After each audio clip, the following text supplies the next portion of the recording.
Good day, ladies and gentlemen. In today's episode of the horror show, we're over here at Tech Shop, and today I'm going to teach you how to make a steampunk gas mask. Okay, so to start with, we have our mask kit. In the kit, you will get a pair of gloves, a cloth for your rub and buff, a couple of canisters. This little piece here is for your nose guard. These little pieces for the trim, for the main part of the mask, your nose piece and your chin piece. And also you have your straps and your buckle. Things that you're going to probably need to get. What we have in here is standard professional grade contact cement. You don't want to get rubber cement because rubber cement is a temporary fit. The best stuff is probably DAP's contact cement. You can find that at any local hardware store. You'll want to use some dyes from your local leather supply place, or Michael's also carries dye now. This particular one is a fast drying alcohol based dye, but they have different kinds. You can also use acrylic paint if you choose to do a different color or not use dye, and a dauber or a paintbrush. And then we have these two guys here, which is rub and buff. This is what you're going to use to get the distressed look of your mask. And you'll also need an X-Acto knife with a good sharp blade. Step number one in your process, you don't want to get your hands dirty. So gloves are very important. Okay, now we're going to take all of our pieces that are made out of leather and we're going to dye them in our desired dyes. If you are going to do acrylic paints, you can do that afterwards.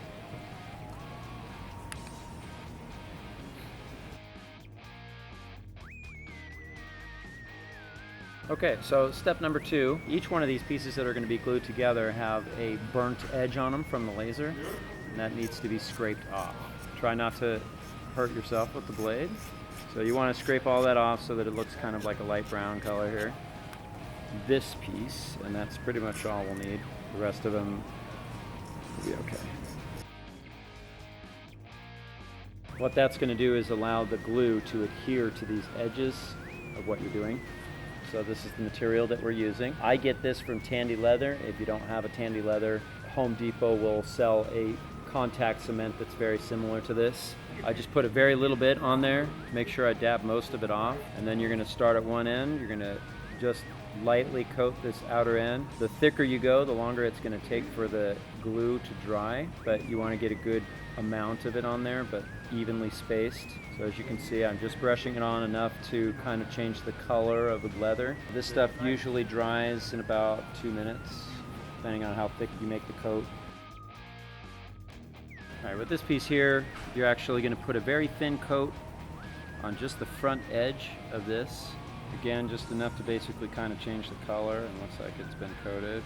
And then one last part is going to be the very underside of this mask right here. What you want to do with contact cement, if you've never used it before, is we are actually putting glue on both surfaces. We are waiting until the contact cement is completely dry before you assemble the two pieces together. Okay, so now we're going to do some rub and buff techniques. Rub and buff is a really awesome material that is a wax-based metallic paint. You can get this at any local craft store, Michael's, or any place like that. What we're going to do is, this is the canister. With your kit, you have an open source canister, so you can do whatever you want with it. You can put one on, you can put both on, gut one out, and put LEDs or something in it if you wanted to. You can actually put a filter on here and blow smoke through one of them if you want. It's really entirely up to you. I'm going to keep it closed off just for the appeal to it. So what I'm actually going to do is, first I'm going to glue these two pieces together using the same contact cement. So I'm just going to run a little bit around this edge here. And a little bit around this edge here.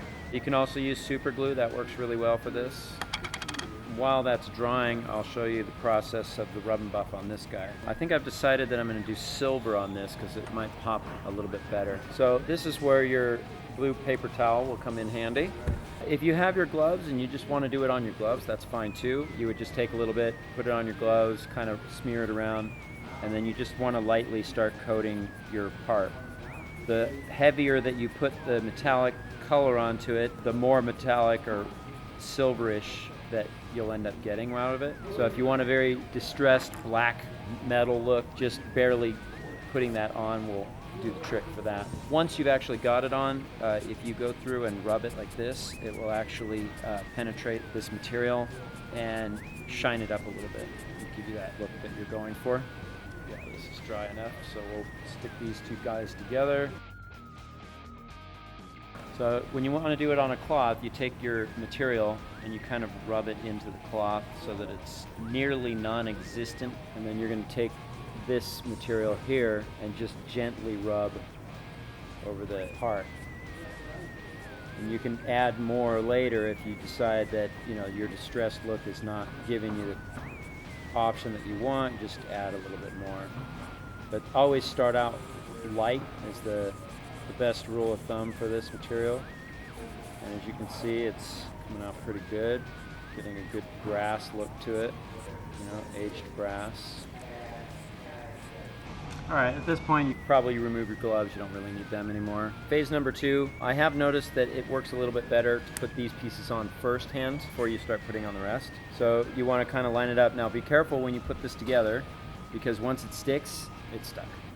All right, stick those down. Just put a little pressure on it. Do the same with this one here. This one I typically like to line up these corners first.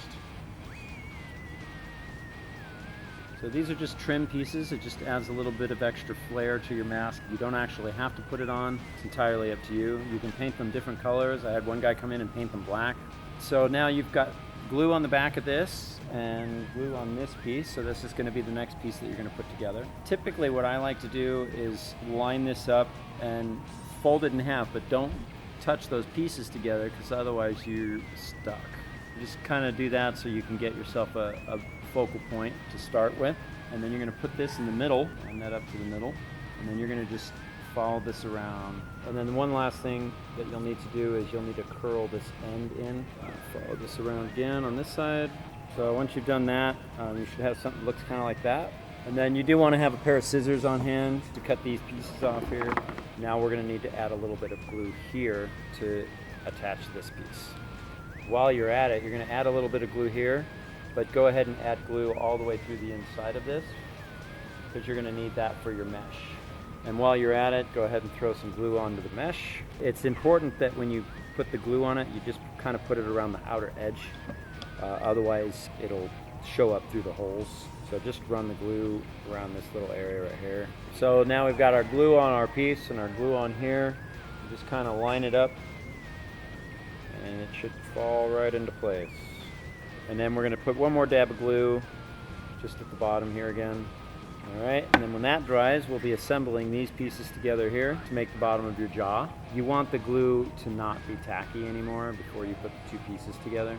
Okay, so your final piece here is going to be this. You want to put it this direction so it stains at the bottom. You're going to start out by lining up this part right here, and then you'll continue wrapping this around until all these pieces come together. And now you have a mask. So these will be in your kit. These actually coat together pretty well with a pair of pliers. So that's how we'll attach those. These can be glued on a couple of different ways. If you want to breathe through them, there's a little laser etched circle here that's for your alignment purposes, and you can also cut that out to add a breathing apparatus right there if you like. For today, we're just going to glue them down. So I'm going to use the contact cement again. Typically, the contact cement is finicky when it comes to this plastic. It may or may not work. So we will experiment, see how it goes. Super glue tends to work really well. So we're just going to put a little bit there and then a little bit inside that little circle. I usually tell people to be somewhat careful with it for 24 hours, but then after that it's good. So those should be pretty good to go. And then the final piece will be this. I put this on the inside edge.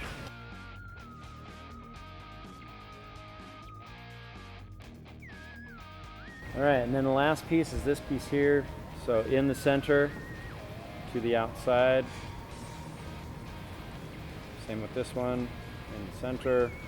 So here you go. In about 45 minutes time, you can create your own custom steampunk or not steampunk gas mask because it's your choice. You can buy this on my Etsy shop. Make sure to check that out at MAD PROPPS on Etsy. 2 P's at the end. Check me out on Instagram at Instagram-MAD PROPPS. Thanks for watching. My name is Mike Syfritt. You can find all the links down below. And remember, stay scared.